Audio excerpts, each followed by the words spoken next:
আলা সাইয়্যিদিনা মুহাম্মাদিন ওয়া আলা আলি সাইয়্যিদিনা মুহাম্মাদিন ওয়া বারিক ওয়া সাল্লিম। গত ক্লাসে আমরা মাবাদি আশারা থেকে এলমের যে প্রাথমিক 10টা বিষয় জানা প্রয়োজন প্রত্যেক এলম শুরু করার আগে, সেখান থেকে 3টা বিষয় জেনেছি। যেহেতু এটা ইলমুন নাহু বিষয়ে আমরা 3টা জিনিস জেনেছি, আমাদেরকে বাকি 7টা জানতে হবে মাবাদি আশারা থেকে। গত ক্লাসে আমরা জেনেছি তারিফ ও ইলমিন নাহবি, এলমে নাহুর সংজ্ঞা পরিচয় আমরা জেনেছি। মাউদু ও ইলমিন নাহবি, গরদু ইলমিন নাহবি, ইলমে নাহুর সংজ্ঞা, ইলমে নাহুর আলোচ্য বিষয়, ইলমে নাহুর উদ্দেশ্য আমরা জেনেছি। আজকে আমরা আরো 3টা জিনিস জানবো, এরপরে ক্লাসের মধ্যে এই মাবাদি আশারাকে শেষ করবো ইনশাআল্লাহ। আজকে আমরা জানবো ওয়াজুহু তাসমিয়াতিন নাহবি বিন নাহবি, নাহুকে নাহু বলে নামকরণ করা হয়েছে কেন, নামকরণের কারণ কি, এটা জানবো। তারপরে তারিহু তাদবিনি ইলমিন নাহবি, এলমে নাহুর সংকলনের ইতিহাস, এলমে নাহুর সংকলনের ইতিহাস জানবো। দরুরত ইলমিন নাহবি, ইলমে নাহুর প্রয়োজন কি, এই 3টা বিষয় আজকে আমরা জানবো। প্রথমে হলো ইলমুন নাহবকে নাহব বলে নামকরণ করা হয়েছে কেন, নাহুকে নাহু বলে নামকরণ করা হয়েছে কেন। ওয়াজুহু তাসমিয়াতিন নাহবি বিন নাহবি, নাহুকে নাহু বলে নামকরণ করার কারণ, এটাকে ইলমুন নাহু বলা হচ্ছে কেন, অন্য কোনো নাম না দিয়ে নাহু নামকরণ করছে কেন। কয়েকটা কারণ হতে পারে। সব থেকে প্রসিদ্ধ কারণ হলো, আমরা একটু পরে বলবো, এটা তাদবিনের ইতিহাস বলবো, এখানে একটা ঘটনা আসবে। সর্বপ্রথম আলী রাদিয়াল্লাহু তাআলা আনহু আবুল আসওয়াদ আদ-দুয়ালিকে নির্দেশ দিয়েছিল ইলমে নাহু সংকলন করার জন্য। হযরত আলী রাদিয়াল্লাহু তাআলা আনহু প্রথমে কতগুলো বিষয় তিনি সংকলন করলেন, এই ইতিহাস একটু পরে বলবো আমরা। এখানে আলী রাদিয়াল্লাহু তাআলা আনহু কিছু একটা পৃষ্ঠার মধ্যে কিছু লেখে যখন জিজ্ঞেস করেছে আবুল আসওয়াদ আদ-দুয়ালি এটা কি, তখন কি কারণে এটা করেছে এটা বর্ণনা করার পরে আবুল আসওয়াদ আদ-দুয়ালিকে এই কাগজটি দিল, বলছে তুমি এখানে আরো কিছু এজাফা করো। তো এখানে তিনি তাজ্জুবের বাহাস, নাতের বাহাস, আতফের বাহাস এবং বাবে ইন্না হরফে মুসাব্বা বিল ফেলের বাহাসকে 3 দিনের ভিতরে যা যা অ্যাড করার তা অ্যাড করে আলী রাদিয়াল্লাহু তাআলা আনহুর সামনে পেশ করলো। তো আলী রাদিয়াল্লাহু তাআলা আনহুর সামনে যখন এটা পেশ করেছে, আলী রাদিয়াল্লাহু তাআলা আনহু বলতেছে লাকিন্নাকেও বাবে ইন্নার মধ্যে হরফে মুসাব্বা বিল ফেলের মধ্যে প্রবেশ করাও।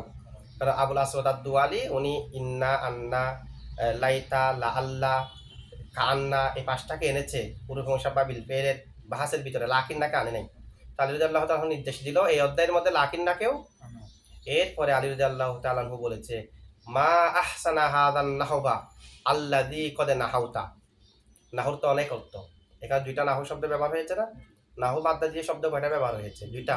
মা আহসানা হাদান নাহবা, এই পদ্ধতি, প্রথম নাহুর অর্থ হলো পদ্ধতি, নাহুর এক অর্থ তরিক, 9টি অর্থ আমরা এর আগে বলেছি। মা আহসানা হাদান নাহবা, এই পদ্ধতি কতই না উত্তম, এই পদ্ধতি কতই না উত্তম। আল্লাযী নাহাউতা আই আল্লাযী কসাবতা, যেটা তুমি ইচ্ছা করেছো, যে পদ্ধতি যেভাবে তুমি সাজিয়েছো, যেভাবে তুমি ইচ্ছা করেছো, এই পদ্ধতিটি কতই না উত্তম। আলী রাদিয়াল্লাহু তাআলা আনহুর মুখ থেকে যেহেতু নাহু শব্দটি বের হয়েছে, মা আহসানা হাদান নাহবা, এই কারণে এই এলমের নাম নাহু নামকরণ করা হয়েছে। এটা হলো সব থেকে শুদ্ধ বিশুদ্ধ। অথবা নাহুকে নাহু বলে নামকরণ করা কারণ কি, নাহুর এক অর্থ হলো আল কসদু, ইচ্ছা করা। আমরা এর আগে পড়েছি নাহাউতু হাদা নাহবান আই কসাদতু হাদা কসদান। তো নাহু অর্থ কি করা, ইচ্ছা করা। যেহেতু নাহুকে নাহু বলার নামকরণ করা হলো ইউকসাদু বিহাদাল ইলমি আই ইয়াবলুগা কালামুহু ফি দারাজাতিল ফাসাহাতি ওয়াল বালাগাতি, ইচ্ছা করা হয় এই এলমের মাধ্যমে মুতাকাল্লিমের কালাম যেন দরজায়ে ফাসাহাতে, দরজায়ে বালাগতে পৌঁছে যায় এলমের মাধ্যমে, এলমে নাহুর মাধ্যমে। এলমে নাহু না জানলে কালাম কি ফসি হবে, কালাম কি বলিক হবে। কালাম ফসি হওয়ার জন্য, কালাম বলিক হওয়ার জন্য এলমে নাহু প্রয়োজন। ফাসাহাতুল কালাম কাকে বলে আমরা বালাগতের মধ্যে পড়েছি। ফাসাহাতুল কালাম বলা হয় সালামাতুহু মিন তানাফুরিল কালিমাতি, যেটা তানাফুরুল কালিমাত থেকে, তানাফুরুল কালিমাত থেকে যেটা মুক্ত থাকবে।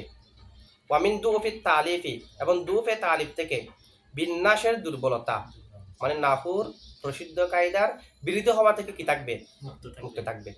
ওয়ামিন তাকিদিন, দুর্বুদ্ধ শব্দ থেকে যেটা মুক্ত থাকবে। মা ফাসাহাতি কালিমাতিহি, আবার ফাসাহাতুল কালিমা একটা আছে, এটাও ঠিক থাকতে হবে। আচ্ছা, এগুলো সবগুলো নিয়ে এখন নাহু যদি ঠিক না থাকে, কালামেটা ফসি হচ্ছে না। আর ফসি না হলে তো বলিক তো হবে না। বলিক হলো সবার উপরে আখাসুল খাস, বলিক বলা হয় মুতাবাকাতুহু মানে মুতাবাকাতুল কালামি লিমুক্তাদাল হালি মা ফাসাহাতি কালামিহি, ফাসাহাতুল কালামের জন্য যা যা আছে তা তা হবে, আবার সেটা স্থান কাল পাত্র ভেদে হতে হবে, এটাকে বলা হয় বলিক। এখন ফসি হওয়ার জন্য, বলিক হওয়ার জন্য আগে বাক্যটা শুদ্ধ হতে হবে না, নাহু ঠিক না থাকলে বাক্যও শুদ্ধ হবে না। সব থেকে আম হলো সহি, এরপরে খাস হলো ফসি, এরপরে আখসুল খাস হচ্ছে কি বলি। এই কালামকে দাফে দাফে দাফে দাফে উপরের দিকে নিয়ে যাওয়ার জন্য আগে তো বাক্যকে শুদ্ধ করতে হবে। নাহু ঠিক না থাকলে বাক্য শুদ্ধ হবে না, ফসি বলি তো অনেক উপরে। তাহলে নাহু করার দ্বারা উদ্দেশ্য করা হয় কালাম যেন ফসি হয়, কালাম যেন বলিক হয়। একটা ইচ্ছার অর্থ আছে কি নাই? নাহু অর্থ হলো আল কসদি, ইচ্ছা করা। যেহেতু নাহুর কায়দার মাধ্যমে কালামটা যেন ফসি হয়, বলিক হয়, সেটা ইচ্ছা করা হয়, সে কারণে নাহুকে নাহু বলা হয়। অথবা নাহুর আরেকটা হলো আসিয়ানাতু, রক্ষা করা। আমরা 9টা আবিধানিক অর্থ আগে পড়েছি। নাহুর এক অর্থ হলো কি করা। এখন এই এলমটাকে নাহু বলে নামকরণ করা হয়েছে কেন? তাসমিয়াতু হাযা ইলমি বিন নাহবি লিআন্না ফীহি সিয়ানাতাদ যিহনি আনিল খাতাইল লফযি। নাহুর মাধ্যমে প্রকাশ্য ভুলভ্রান্তি থেকে জেহেন রক্ষা পায় না, এটাই তো নাহুর গরজ উদ্দেশ্য। সিয়ানাতুজ যিহনি সিয়ানাতুজ যিহনি আনিল খাতাইল লফযি ফি কালামিল পরিভাষার মধ্যে প্রকাশ্য ভুলভ্রান্তি থেকে জেহেনকে রক্ষা করা, এটা হলো ইলমুল নাহুর গরজ উদ্দেশ্য। এলমে নাহুর মাধ্যমে যেহেতু জেহেন প্রকাশ্য ভুলভ্রান্তি থেকে রক্ষা পায়, আর নাহু অর্থ রক্ষা, আর সিয়ানাতু রক্ষা পাওয়া অথবা রক্ষা করা লাজিম হিসেবেও ব্যবহার হয়, মুতাদ্দি হিসেবেও কি হয় আর এলমে নাহুর মাধ্যমে যেহেতু জেহেন ভুলভ্রান্তি থেকে রক্ষা পায়, এ কারণে নাহুকে নাহু বলা হয়। তো এবার বলতে গেলে তো অনেক হয়ে যাবে। আমরা এলমে নাহুর 10টা আবিধানে করতে জানছি না, 10টার প্রত্যেকটার সাথে নামকরণের সাথে সম্পৃক্ততা আছে। আমরা দুইটা বললাম, কসম মানে ইচ্ছা করা, ইচ্ছা করার সাথে ইলমুন নাহুর একটা অর্থ আছে কি নেই? আর সিয়ানাতু মানে নাহু মানে হলো রক্ষা করা, রক্ষা করার সাথেও আছে, ইচ্ছা করার সাথেও আছে, দিক নাহুর এক অর্থ এটার সাথেও আছে। এবার প্রত্যেকটার সাথে মিলিয়ে মিলিয়ে ইলমেন নাহুকে ইলমেন নাহু বলে নামকরণ করা হয়েছে কেন? প্রত্যেকটার মধ্যে বর্ণনা দেওয়া যায়। তবে একটা আমরা মনে রাখবো, আলী রাদিয়াল্লাহু তাআলা আনহুর মুখ থেকে সর্বপ্রথম যেহেতু নাহু শব্দটা বের হয়েছে, এই কারণে এই এলমের নাম ইলমুন নাহু রাখা হয়েছে। এটা হলো সব থেকে নির্ভরযোগ্য। এরপর দেখেন 4 নম্বর, যেটা মাবাদি আশারা থেকে যেটা 5 নম্বর, সেটা হলো তারিখু তাদবিনি ইলমিন নাহবি, ইলমুন নাহু সংকলনের ইতিহাস। কেন লেখা হয়েছে নাহু নামক বিদ্যাটা? এটা লেখার কারণ হচ্ছে আরবরা জাহেলি যুগে এবং কবলাল ইসলাম, ইসলাম আসার আগে জাহেলি যুগে তারা তাদের বিশুদ্ধ ভাষায় কথা বলতো, তারা বিশুদ্ধ ভাষায় কথা বলতো, কোনো ধরনের বিলা তাকাল্লুফ, বিশুদ্ধ ভাষায় কথা বলতে কোনো কষ্ট হতো না, চিন্তা ভাবনা করতে হতো না, এমনি মুখ দিয়ে যা বের হতো তা সবগুলো হলো ফসি, সবগুলো হচ্ছে বলি। তারা বিশুদ্ধ ভাষায় কথা বলতো বিলা তাকাল্লুফ, কবলাল ইসলাম, জাহেরি যুগে। পরবর্তী যে ইসলাম যখন চারিদিকে ছড়িয়ে পড়লো, আজমিরা কোরআন শরীফ শিক্ষা করার জন্য ইরাদা করলো, হাদিস শরীফ শিক্ষা করার জন্য ইরাদা করলো, আরবি সাহিত্য শেখার জন্য আজমিরা কি করলো? ইরাদা করলো। স্বাভাবিকভাবে যেহেতু আজমিদের ভাষা আরবি নয়, মাতৃভাষা নয়, তো মাতৃভাষা নয় যে সেরকম একটা ভাষা শিখতে গেলে তাদের ভুল হওয়া স্বাভাবিক না? আমরা আরবি বললে, উর্দু বললে, ফার্সি বললে এগুলো কি আহালি লুগাতের মতো হয়? আহালি লুগাতের মতো?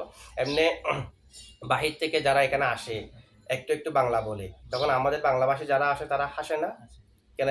ভুল হয় যে সে কারণে তো ভুল হবে স্বাভাবিক, যেহেতু তারা আহালি লুগাত নয়, আমরা যেহেতু আহালি লুগাত নয়, আমাদের থেকে ভুল হবে। আজমিরা যেহেতু আরবি ভাষা শিখতে চাচ্ছে, তাদের ভুল হওয়াটা স্বাভাবিক। এখন দেখা যাচ্ছে আজমিরা যখন আরবি ভাষা শেখার জন্য ইরাদা করলো, ইসলাম চারিদিকে ছড়িয়ে পড়ার কারণে ইসলামী বিধিবিধান জানার জন্য আরবি ভাষা শিখতে হচ্ছে। এখন আরবি ভাষা শেখার জন্য যখন তারা ইরাদা করলো, বড় একটা মুশকিলের মধ্যে পড়ে গেল, তারা তাদের মুখ দিয়ে বেশাবেশি ভুল শব্দ কি হচ্ছে? বের হচ্ছে। এখন আলী রাদিয়াল্লাহু তাআলা আনহু চিন্তা করলেন একটা কায়দা প্রণয়ন করা প্রয়োজন, যে কায়দার উপর চললে তাদের ভুল প্রান্তি হবে না। তখন তিনি আবুল আসওয়াদ আদ-দুয়ালিকে নির্দেশ দিলেন নাহুর একটা কায়দা তৈরি করার জন্য। এর মাধ্যমে নাহু এটা সংকলন হয়েছে আস্তে আস্তে। কে সর্বপ্রথম মুদাউবিনে আউয়ালকে, এটা নিয়ে অনেক ইখতিলাফ আছে। আমরা এখন ঘটনা বললাম, এটা দ্বারা মনে হচ্ছে হযরত আলী রাদিয়াল্লাহু তাআলা আনহু, এটাই হচ্ছে সঠিক বেশি। আরো কথা আছে, এটা নিয়ে অনেক ইখতিলাফ আছে। সর্বপ্রথম সংকলককে মুদাউবিনে আউয়ালকে ইলমে নাহুর, ঠিক আছে? একটা মত হলো হযরত আলী রাদিয়াল্লাহু তাআলা আনহু, আরেকটা আছে হযরত ওমর রাদিয়াল্লাহু তাআলা আনহু, আরেক মতে হযরত জিয়াদ বিন আবি, জিয়াদ বিন কিবারুত তাবিনের অন্তর্ভুক্ত জিয়াদ বিন আবি, বাদশাহ জিয়াদ বিন, কারো কারো মতে নসর বিন আসেম, কারো কারো মতে আব্দুর রহমান বিন হুরমুজ আল আরজ, কারো কারো মতে মাইমুন আল আকরন, কেউ কেউ বলতেছে বাদুল মুতাআখিরিন, কিছু মুতাআখিরিনরা ইলমে নাহুকে সংকলন করেছে। কারো কারো মতে হযরত আবুল আসওয়াদ আদ-দুআলি, আবুল আসওয়াদ, এটা দুয়াল লি পড়া যায়, আবার দালের নিচে জাদ্দিও পড়া যায়। ওনার আসল নাম হলো জলেম বিন আমর বিন সুফিয়ান, জলেম বিন আমর বিন, উনি কিবারুত তাবিনের অন্তর্ভুক্ত। ইমাম হাসান এবং ইমাম হুসেন রাদিয়াল্লাহু তাআলা আনহুমার উস্তাদ ছিল কে, আবুল আসওয়াদ আদ-দুআলি। ভাষার মধ্যে একেবারে তীক্ষ্ণ ছিল, খুবই মেধাবী ছিল, খুবই অভিজ্ঞ ছিল। এখন আমরা ঘটনা বললে উনি কিরকম ভাষা জানতেন এটা ক্লিয়ার হয়ে যাবে। যত মতভেদ আছে সবগুলোর মধ্যে সম্পৃক্ত আবুল আসওয়াদ আদ-দুআলি আছে। তাহলে এখানে তিনটা মাযহাব, অনেকগুলো মাযহাব বললাম না। সর্বপ্রথম মুদাওবিন আউয়ালকে এটা নিয়ে প্রত্যেকের দলিল আছে এক একটা। প্রথম মাযহাব হলো হযরত আলী রাদিয়াল্লাহু তাআলা আনহু হলো মুদাওবিন আউয়াল, ওয়াদে এ আউয়াল, প্রথম সংকলক ইলমে নাহুর হযরত আলী রাদিয়াল্লাহু তাআলা আনহু। আচ্ছা, যারা বলেছে আলী রাদিয়াল্লাহু তাআলা আনহু, তাদের পক্ষে দলিল কি? দলিল হলো নুজহাতুল আউলিয়া কিতাবের মধ্যে আছে। দলিল হচ্ছে হযরত আমিরুল মুমিনিন হযরত আবুল আসওয়াদ আদ-দুআলি রাদিয়াল্লাহু তাআলা আনহু, উনি নিজে বলতেছে রাআইতু রুকআতান ফি ইয়াদি আলী রাদিয়াল্লাহু তাআলা আনহু, আমি আলী রাদিয়াল্লাহু তাআলা আনহুর হাতে একটি কাগজের টুকরা দেখলাম, একটি কাগজের কুলতু মা হাযা, আমি তাকে জিজ্ঞেস করলাম এটা কি? ক্বালা আলিয়্যুন, আলী রাদিয়াল্লাহু তাআলা আনহু বলল ইন্নী তাআম্মালতু কালামাল আরবি, আমি আরবি ভাষা নিয়ে গভীর চিন্তা ভাবনা করেছি। ফাওয়াজাতুহু কদ ফাসাদা, আমি আরবি ভাষাকে পেলাম এটা কি হয়ে গেছে? ফাসাদ হয়ে গেছে, নষ্ট হয়ে গেছে। লিমুখালাতাতি হাদিহিল হামরাই, হামরাই মানে এখানে আজমিদেরকে মুরাদ নিয়েছে। এই আজমিদের মিশ্রণের কারণে এই ভাষাটা কি হয়ে গেছে? ফাসাদ হয়ে গেছে। আগে তো কেউ ভুল ভ্রান্তি করতো না, এখন দলে দলে আজমিরা আসতেছে, তা আজমির তো ভুল যা বলবে বেশিরভাগ তো কি হবে? প্রাথমিকভাবে বেশিরভাগ ভুল হবে। এই আজমিদের মিশ্রণের কারণে ভাষার ফাসাদ হয়ে গিয়েছে। কারণ আমি কিছু কায়দা সম্বলিত করেছি এই রুকার মধ্যে, এই পৃষ্ঠার মধ্যে, এই পৃষ্ঠার মধ্যে। এরপর নির্দেশ দিলেন আলী রাদিয়াল্লাহু তাআলা আনহু আবুল আসওয়াদ আদ-দুআলিকে যে তুমি এটার সাথে আরো কিছু কায়দা কি করো, যোগ করো। আলী রাদিয়াল্লাহু তাআলা আনহুর হাতের মধ্যে যে এই পৃষ্ঠা ছিল, এখানে কি লেখা ছিল? অনেক মতভেদ আছে। কেউ কেউ বলছে এখানে লেখা ছিল আল কালামু কুল্লুহু ইসমুন ওয়া ফিলুন ওয়া হারফুন, ফাল ইসমু মা আম্বা আনিল মুসাম্মা, ওয়াল ফিলু মা আম্বা আনিল ফাইলি, ওয়াল হরফু মা আম্বা আন মানান লাইসা বিসমিন ওয়ালা ফিলিন। ইসিম বলা হয় যেটা মুসাম্মা সম্পর্কে সংবাদ দেয়, হরফ বলা হয় যেটা ফাইল সম্পর্কে সংবাদ দেয়, না ফেল বলা হয়। আর হরফ বলা হয় যেটা এমন একটি অর্থ সম্পর্কে সংবাদ দেয়, এমন একটি অর্থের উপর বুঝায়, দালালত করে, যেটা ইসিমের অর্থও না, ফেলের অর্থও না। এইভাবে এক কথায় ইসিম হলো যেটা মাহকুম আলাই হয়, মফহুম হলো ইসিম যেটা মাহকুম, আর ফেল যেটা মাহকুম বিহি হয়, হরফ যেটা মাহকুম আলাইও হয় না, মাহকুম বিহিও হয় না, আলাদা একটা অর্থ বুঝাই। এতটুকু লেখা ছিল হযরত আলী রাদিয়াল্লাহু তাআলা আনহুর ওই টুকরার মধ্যে, কাগজের টুকরার মধ্যে। এটা দিয়ে আবুল আসওয়াদ আদ-দুআলিকে বলল তুমি এগুলোর সাথে আরো কিছু সংযুক্ত করো। তো আবুল আসওয়াদ আদ-দুআলি বলতেছে আমি 3 দিন পরে আবারও আলী রাদিয়াল্লাহু তাআলা আনহুর সাথে দেখা করলাম এই কাগজটা নিয়ে গিয়ে। 3 দিনের ভিতরে আমি সেখানে সিফতের অধ্যায়, না সেখানে আমি সিফতের অধ্যায় এবং আতফের অধ্যায়, তাহাজ্জুব, বাবে ইন্নাকে এখানে সংযুক্ত করলাম। এগুলা সংযুক্ত করে আমি আলী রাদিয়াল্লাহু তাআলা আনহুর সামনে এগুলো পেশ করলাম। আলী রাদিয়াল্লাহু তাআলা আনহু বলল লাকিন্নাকে ওইগুলোর সাথে কি করো? সংযুক্ত করো, যেহেতু উনি বাবে ইন্নার মধ্যে ইন্না আন্না কাআন্না লাইতা লাআল্লাকে এনেছে, লাকিন্নাকে আনে নাই। আমরা হুরুফ মুশাব্বাহ বিল ফেলের মধ্যে লাকিন্নাকে সহ পড়ি না, তো লাকিন্নাকে বাবে ইন্নার মধ্যে সংযুক্ত করো। এবার সংযুক্ত করেছে। এরপরে গিয়ে আরো কিছুদিন সময় নিয়ে অন্তত পক্ষে কিছু একটা কিতাব আকারে হয়, কিতাব আকারে লেখে নাই, অন্তত একটা অ্যালমের জন্য তো 10-12 লাইন তো একটা অ্যালম হয়ে যাবে না। যতটুকু প্রয়োজন, যতটুকু সম্ভব, প্রাথমিকভাবে প্রত্যেক জিনিস করতে গেলে সবগুলো আসে না, স্বাভাবিক। যতটুকু সম্ভব, যথাসম্ভব উনি সংকলন করেছে আবুল আসওয়াদ আদ-দুআলি। তো এটা নজরে সানি দিয়েছে এবং নির্দেশ দিয়েছে, সর্বপ্রথম লেখাটা তার হাতে দিয়েছে হযরত আলী রাদিয়াল্লাহু তাআলা আনহু। এই ঘটনা থেকে বোঝা যায় মুদাওবিনে আউয়াল হলো হযরত আলী রাদিয়াল্লাহু তাআলা আনহু। কারো কারো মতে হযরত উমর রাদিয়াল্লাহু তাআলা আনহু হলো প্রথম সংকলক, প্রথম মুদাওবিনে আউয়াল, ওয়াদে আউয়াল, প্রথম সংকলক হযরত উমর রাদিয়াল্লাহু তাআলা আনহু। তো তার পক্ষে দলিল কি? দলিল হলো এক আরবি এসে বলতেছে মাইয়ু করি উনি বিমা উনজিলা আলা মুহাম্মাদিন সাল্লাল্লাহু আলাইহি ওয়াসাল্লাম, মুহাম্মদ সাল্লাল্লাহু আলাইহি ওয়াসাল্লামের উপর যা নাজিল হয়েছে সেগুলো আমাকে কে পড়াবে। মাইয়ু করি উ নি, আমাকে কে পড়াবে যা মুহাম্মদ সাল্লাল্লাহু আলাইহি ওয়াসাল্লামের উপর নাজিল হয়েছে সেগুলো। একজন দাঁড়ালো, বলছে যে আনা উকরিউকা বিমা উনজিলা আলা মুহাম্মাদিন, মুহাম্মদ সাল্লাল্লাহু আলাইহি ওয়াসাল্লামের উপর যা নাজিল হয়েছে সেগুলো আমি তোমাকে শিখাবো, মানে কোরআন আমি তোমাকে।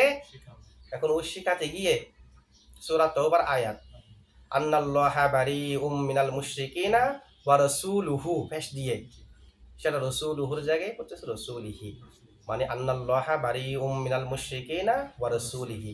তো রাসূলিহি হলে আত্ম হবে মুশরিকিনার উপর। তো মুশরিকিনার উপর যদি আত্ম হয়, মুশরিকিনার যে হুকুম রাসূলিহিরও সে হুকুম হয়ে যাবে না। মাতুফ আলাইয়ের আগে যা থাকে মাতুফের আগেও তা থাকে, মাতুফ আলাইয়ের জন্য যা সাব্যস্ত মাতুফের জন্য তা সাব্যস্ত, একই হুকুম কিনা। তখন তো অর্থ হয়ে যাবে নিশ্চয় আল্লাহ মুশরিকদের থেকে এবং তার রসুল থেকে মুক্ত, নাউজুবিল্লাহ। এভাবে একটা অর্থ হয়ে যাচ্ছে না। এখন রসুলিহি পড়েছে, রসুলিহি যখন তাকে শিক্ষা দিল, ওই ব্যক্তি যে এসেছে বলেছে মাইয়ু করে উনি বিমা উনজিলা আলা মুহাম্মাদিন, যে শিক্ষা চাইলো যাকে শিক্ষা দেওয়া হয়েছে, এ ব্যক্তি এটা শুনে উনি বলতেছে আনা আইদন বারি মিনার রসুল, তাহলে আমিও রসুল থেকে মুক্ত। লিয়ান্নাল্লাহা বারিউন, যেহেতু আল্লাহ রসুল থেকে মুক্ত তাহলে আমিও বিমুখ হয়ে যাচ্ছি, আমি চলে যাচ্ছি রসুল থেকে। যেহেতু আল্লাহ মুক্ত আল্লাহ বিমুখ, আমিও কি হয়ে গেলাম। একথা হযরত উমর রাদিয়াল্লাহু তাআলা আনহুর কাছে প্রশ্ন, উমর রাদিয়াল্লাহু তাআলা আনহু তাকে ডাকলেন, বলেন না আয়াতটা এরকম না, আয়াতটা হচ্ছে আন্নাল্লাহা বারিউম মিনাল মুশরিকিনা ওয়া রাসূলুহু, নিশ্চয় আল্লাহ এবং আল্লাহর রাসূল মুশরিকদের থেকে বিমুখ, মুশরিকদের থেকে মুক্ত বিমুখ। এই আয়াতটা হচ্ছে এইভাবে।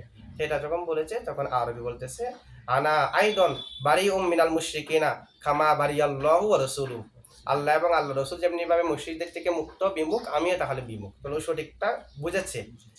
এরপরে হযরত উমর রাদিয়াল্লাহু তাআলা আনহু নির্দেশ জারি করলেন, আজকে থেকে যে আরবি ভাষার মধ্যে যোগ্যতা অর্জন যতদিন করে নাই ততদিন পর্যন্ত আরেকজনকে শিক্ষা দিতে পারবে না, কারণ শিক্ষা দিতে গিয়ে ভুল করে ফেলবে। আর এই ভাষায় যদি যোগ্যতা অর্জন, যারা সম্পূর্ণ যোগ্যতা অর্জন করে নাই তাদের থেকে আজকে থেকে অন্যজনকে কোরআন হাদিস শিক্ষা দেওয়া নিষেধ, এটা নির্দেশ জারি করলেন। এবং তিনি আবুল আসওয়াদ আদ-দুয়ালিকে নির্দেশ দিলেন নাহুর কায়দা সম্বরণ করার জন্য। না আরবি দ্বিতীয় নাহুর কায়দা, গ্রামারের কায়দা একত্রিত করার জন্য কাকে নির্দেশ দিলেন।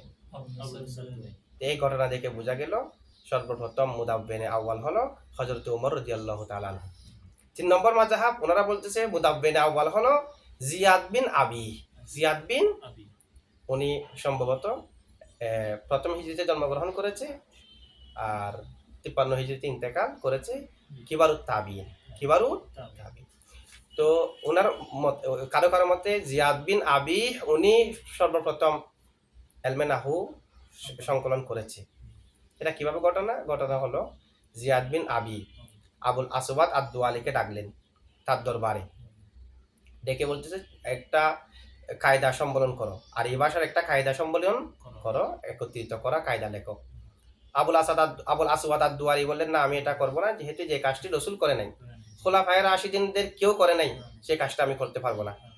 তার কথাকে প্রত্যাখ্যান করলেন জিয়াদ বিন আবি এর কথাকে। তো তখন জিয়াদ বিন আবি একটা হিলা করলেন, কৌশল করলেন কিভাবে ওনাকে রাজি করানো যায়। তো হিলা করলেন কিভাবে, কয়েকজনকে নির্দেশ দিলেন আবুল আসওয়াদ আদ-দুয়ালি যে রাস্তা দিয়ে হাঁটবে সে রাস্তা দিয়ে তোমরা আরবি ভাষা এগুলো বুলবাল করবে, ইচ্ছাকৃতভাবে বুলবাল তেলাওয়াত করবে। এখন সে যেদিকে যাচ্ছে সেদিকে ওনারা বুলবাল তেলাওয়াত করতেছে। তো এগুলো শুনে আবুল আসওয়াদ আদ-দুয়ালি বললেন এখন এই অবস্থা, সামনে তো অবস্থা আরো খারাপ হবে, কায়দা যদি না লেখি সামনে তো অবস্থা আরো খারাপ হবে, এখন পর্যন্ত ভুল দেখা যাচ্ছে সামনে তো অবস্থা আরো খারাপ হবে। তখন তিনি বাদশার কাছে আবার গেলেন, আপনি যেটা বললেন সেটা আসলে প্রয়োজন, আমি আর এই ভাষার কায়দা লেখার জন্য রাজি হলেন। এটা দ্বারা বোঝা গেল মুদাব্বিনে আউয়াল হলো জিয়াদ বিন আবি, যেহেতু ওনার নির্দেশেই হয়েছে। সব থেকে আসহ কৌল কোনটা হবে? আচ্ছা বাকি যারা আছে এগুলো তেমন ভিত্তি নেই, বাকি যাদের নাম আরো আছে তাদেরগুলো তেমন ভিত্তি নেই, তেমন বর্ণনা পাওয়া যায় না। সব থেকে প্রসিদ্ধ এই 3টি বর্ণনা পাওয়া যায়। সব থেকে আসহ কৌল কোনটা সঠিক বেশি হবে? সেটা হলো হযরত আলী রাদিয়াল্লাহু তাআলা আনহু নাহুর মুদাব্বিন আউয়াল। এটা হলো সবথেকে আসহ, এটা হলো আসহ।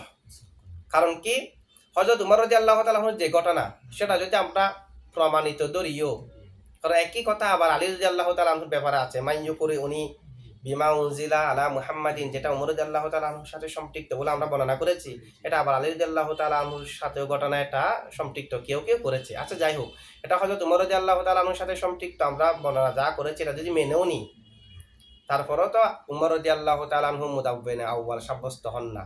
তিনি তো নির্দেশ দিয়েছে যে, কিছু করেন নাই, নজরে সানি ইত্যাদি কথা নাই, শুধু নির্দেশের কথা আছে। শুধু নির্দেশ দেওয়ার মাধ্যমে মুদাব্বিন হওয়া যায় না, ঠিক আছে।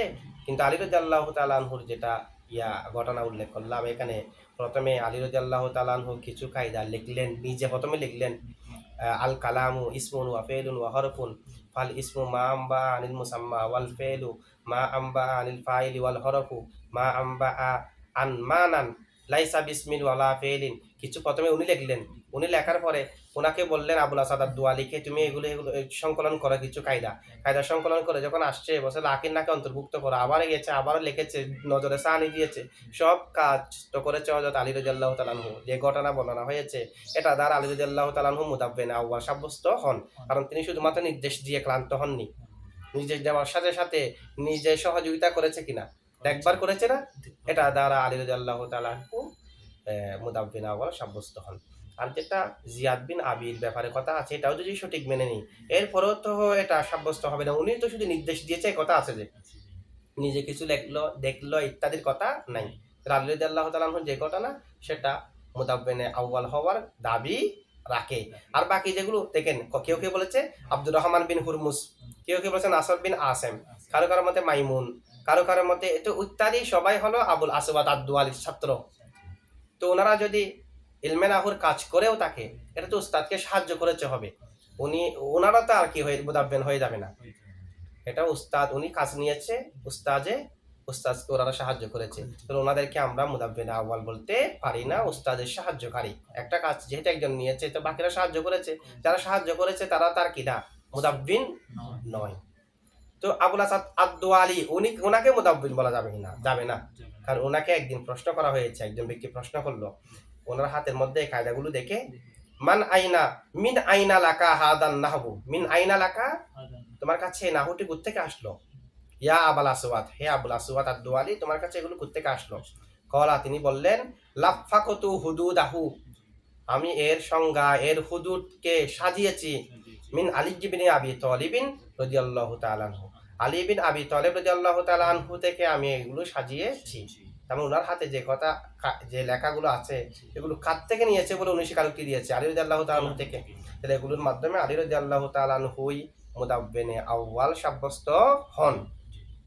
তো আলী রাদিয়াল্লাহু তাআলা আনহু নির্দেশ দিলেন, নজরে সানি দিলেন, সবগুলো দেখবার করলেন। আবুল আসাদ আদ-দুয়াইলি সারাংশ হলো, তার ছাত্ররা সবাই মিলে তারা ভালোভাবে পরিশ্রম করেছে, পরিশ্রম করার পরে এরপরে আস্তে আস্তে আবু আমর বিসরি এবং তার ছাত্র খলিল, ওনারা এই নাহুর কায়দাগুলোকে তারতিব দিয়েছে, বিন্যাস করেছে, তাহদিব মার্জিত করেছে, এভাবে সাজানো, পরিমার্জিত করলো। তারপরে এসে কিতাবের মধ্যে রূপ দিয়েছে খলিল নাহাবিদের ছাত্র ইমাম সিবাওয়াই, তার কিতাবের নাম আল কিতাব। এভাবে আস্তে আস্তে নাহুটা পরিপূর্ণতা লাভ করলো। প্রত্যেক দিনের শুরুর দিকে পূর্ণ থাকে না, পরবর্তীতে আস্তে আস্তে এটা পরিপূর্ণতা লাভ করে। শুধু এটা কেন, প্রত্যেক এলমের মধ্যে ইলমুল হাদিস দিরায়াতান, প্রথমে যে কিতাব লেখা হয়েছে এগুলো কি পূর্ণ ছিল না, পরবর্তীতে আস্তে আস্তে এটা সবগুলো এখানে চলে আসছে কিতাবের মধ্যে। এইভাবে উসুল হাদিস কিতাবের মধ্যে শুরুতে আছে না, প্রথম কিতাব কি, দ্বিতীয় কিতাব কি, এভাবে 23টা 24টা 25টা পর্যন্ত আল ওয়াসিতের মধ্যে 25টা কিতাবের বর্ণনা দেওয়া হয়েছে, এভাবে আছে। এরপরে দেখেন মাবাদি আশারার মধ্যে 6 নম্বর হলো দরুরাতু ইলমিন নাহবি, ইলমিন নাহুর জরুরি কি, প্রয়োজনীয়তা কি। প্রত্যেক জিনিসের তো একটা প্রয়োজন থাকতে হবে, বিনা প্রয়োজনীয়তা কেউ কিছু অর্জন করবে না। আচ্ছা, ইলমিন নাহুর মাধ্যমে এরাবের জ্ঞান অর্জন হয় না, শেষ করে কি হবে না, এগুলো বলবে যে ইলমিন নাহুয়ে। ইলমিন নাহুর সংজ্ঞা তো এটা হলো আন-নাহবু ইলমুন বিউসুলিন ইউরাফু বিহা আহওয়ালু আওয়াহিদিল কালিমিত সালাসি মিন হাইসুল ইরাব ওয়াল বিনাউ ওয়া কাইফিয়াতু তারকিবি বাদিহা মা বাদি। ইলমিন নাহুর মাধ্যমে 3 কালিমার শেষ করে অবস্থা জানা যায়। আর 3 কালিমার শেষ অক্ষরের অবস্থা জানাটা খুবই গুরুত্বপূর্ণ। শেষ অক্ষরে জবরের জায়গায় জেরের জায়গায় পেশ করলে অর্থ অনেক সময় বিপরীত হয়ে যায়। অর্থ অনেক সময় কি হয়ে যায়? যেমন ওয়াইযিবে তালা ইব্রাহিমা রব্বুহু, যখন তার প্রভু ইব্রাহিম আলাইহিস সালামের প্রভু যখন ইব্রাহিম আলাইহিস সালামকে পরীক্ষা করলো। ইব্রাহিমা মফুল, এখন জবরের জায়গায় যদি জেদ দিয়ে পড়েন, ওদিকে পেশের জায়গায় জবর দিয়ে ফেলেন, এই ধরনের যদি পড়েন ওয়াইযিবে তালা ইব্রাহিমু রব্বাহু, তখন অর্থ হয়ে যাবে ইব্রাহিম যখন তার প্রভুকে পরীক্ষা করলো। অর্থ পরিবর্তন হয়ে যাচ্ছে না? তার প্রভু ইব্রাহিম আলাইহিস সালামকে পরীক্ষা করলো, এটার জায়গা হয়ে যাচ্ছে ইব্রাহিম আলাইহিস সালাম তার প্রভুকে পরীক্ষা করলো। তাহলে জবরের জায়গায় জেরের জায়গায় পেশ দিলে অনেক সময় অর্থ বিপরীত হয়ে যায়। তার মানে শেষ করে কি হবে না হবে এটা খুবই গুরুত্বপূর্ণ, আর সেটা জানা যায় ইলমে নাহুর মাধ্যমে। সে কারণে ইলমে নাহুর গুরুত্ব অপরিসীম। ঠিক আছে? আর এই ভাষায় কথা বলতে হলে ইলমে নাহু ছাড়া কি কথা বলতে পারবো? ইলমে নাহু ছাড়া কথা বলা কি না সম্ভব না। এই কারণে বলা হয় আন-নাহু ফিল কালামি কাল মিলহি ফিত তাআমি, খাবারের মধ্যে লবণ যেরকম না কালামের মধ্যে নাহু সেরকম। খাবারের মধ্যে সব দিলে, দেওয়ার পরে যদি লবণ না দেয়, সব দেওয়ার পরে খাবার এটা ঠিক দেখা যাবে, মজা মিষ্টি হবে, স্বাদ থাকবে না। ঠিক কোনোভাবে নাহু ছাড়া কালামের কিছু স্বাদ নাই। এই নাহুর গুরুত্ব অপরিসীম। এমন আরো বলা হয় মাল্লাম ইয়া আরিফিন নাহওয়া ফালা সিকাতা লাহু বিল আরবিয়্যা, যে নাহু জানে না সে আরবি ভাষার মধ্যে শেখা নয়, নির্ভরযোগ্য নয়, তার থেকে যে কোনো সময় ভুল হইতে পারে। আরেকটা জিনিস, এলম দুই প্রকার, একটা হলো উলুমে আলিয়া হামজা দিয়ে, উলুমে আলিয়া, আলা মানে মাধ্যম, উলুমে আলিয়া। আরেকটা হলো উলুমে আলিয়া আইন দিয়ে। উলুমে আলিয়া হলো কোরআন, হাদিস, ফিকাহ, এগুলো হচ্ছে সর্বোচ্চ এলম, উচ্চ মর্যাদাওয়ালা এলম, ফজিলতপূর্ণ এলম, উলুমে আলিয়া। আরেকটা হলো উলুমে আলিয়া, আলিয়া মানে মাধ্যম। তো মাধ্যম উলুমে আলিয়া যদি না থাকে, উলুমে আলিয়া অর্জন করা যাবে? আর উলুমে আলিয়ার ফজিলত কি এগুলো তো আমরা সবাই জানি। কোরআনের আলমের ফজিলত কি, হাদিসের আলমের ফজিলত কি, ফিকার আলমের ফজিলত কি, এগুলো তো বুঝবও না উলুমে আলিয়া না থাকলে। আগে তো মাধ্যম অর্জন করতে হবে। আমি চাচ্ছি হাঁটার জন্য, পা নাই, হাঁটতে পারবো? পা না থাকলে হাঁটা সম্ভব? অসম্ভব। কিনে যাই, আনে যাই। ঠিক অনুরূপ ভাবে সরফ, নাহু, বালাগত, মান্তিক, ইলমুল লুগা, এগুলো সবগুলো হলো উলুমে আলিয়া। আলা না থাকলে, মাধ্যম না থাকলে উলুমে আলিয়া অর্জন করা সম্ভব হবে না। কোরআন হাদিসের আলম অর্জন করা সম্ভব হবে না, এগুলো লাগবে। পা না থাকলে হাঁটা কিনা অসম্ভব। আরেকজনের উপর বার দিয়ে দিয়ে কতক্ষণ হাঁটবেন? আরেকজনের উপর বার দিয়ে দিয়ে কতক্ষণ হাঁটা যাবে? সে 1 ঘন্টা 2 ঘন্টা আপনাকে বার দিয়ে দিয়ে এদিক সেদিক নিয়ে যাবে। সব সময় কি সে আপনি আরেকজনের কাঁধের উপর বাদ দিয়ে হাঁটতে পারবেন? তাহলে আপনার মাধ্যম লাগবে আপনি স্বতন্ত্র হওয়ার জন্য। বাংলা একটা থেকে দেখে দেখে কতক্ষণ করে হাদিস পড়বেন? এখানে যে বাংলা করেছে ওগুলোতে কি হতে পারে? ভুল হতে পারে। এগুলো ধরতে পারবেন? পারবেন না। আরেকজনের উপর বল করে এটা চলা সম্ভব নয়। সুতরাং আমাদেরকে উলুমে আলিয়ার জন্য উলুমে আলিয়া অর্জন করা আবশ্যক। নাহু, সরফ, বালাগত, মান্তিক না জেনে কোরআন হাদিস বোঝা, সঠিকভাবে বোঝাটা সম্ভব নয়। ঠিক আছে? এর পরবর্তী ক্লাসের মধ্যে আমরা বাকি 7টা মাবাদি আশারা থেকে যেগুলো বাকি আছে এগুলো পড়বো ইনশাআল্লাহ। ঠিক আছে?